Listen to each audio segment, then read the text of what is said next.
Multi-generational management is something that every company is going to have to learn about. If you don't know about it yet, you're a little bit behind, but not too late to catch up.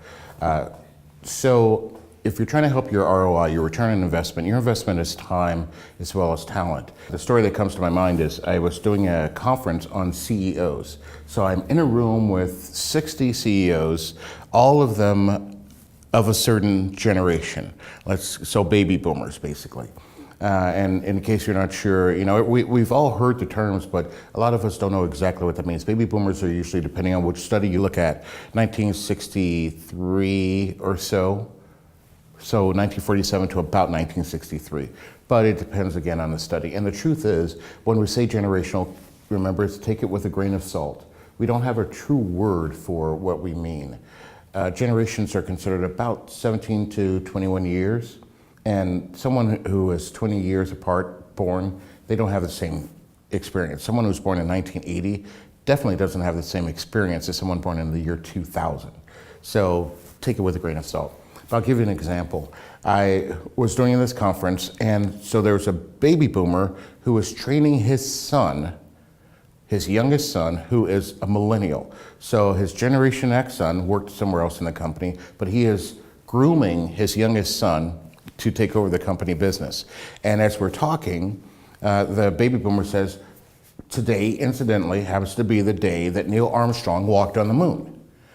And I'm standing at the front of the class, and I'm talking, and I go, okay, because I have no idea where to go with that. Like, cool.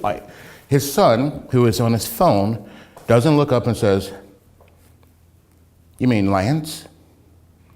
His father does what I call the baby boomer double take.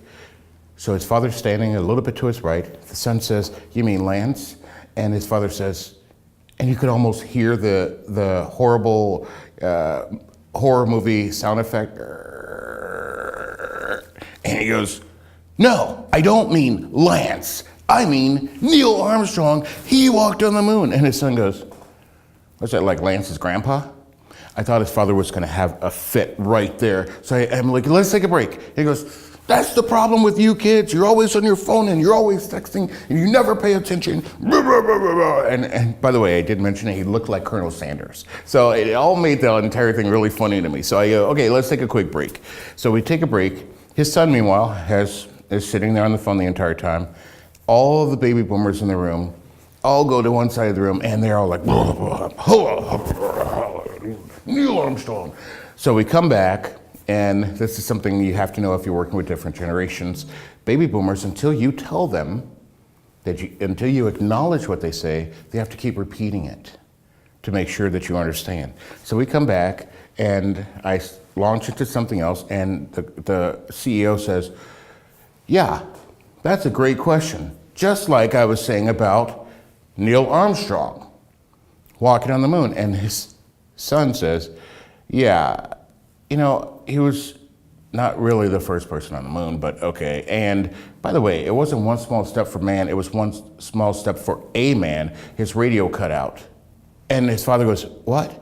And I said, here's the funny thing. You think that he's texting on his phone. He's not. He's checking everything you say. He now knows more about Neil Armstrong than you do. Give me facts. And his son just rattles off facts. And the father goes, and I go, right, welcome to the new world. He was born with this information. Cross-generational, if you really want to know how to get people to work together cross-generationally, just get to know them and ask questions. Remember, generalizations are generally right, but not always. Get to know the people, and we'll help you through that transition.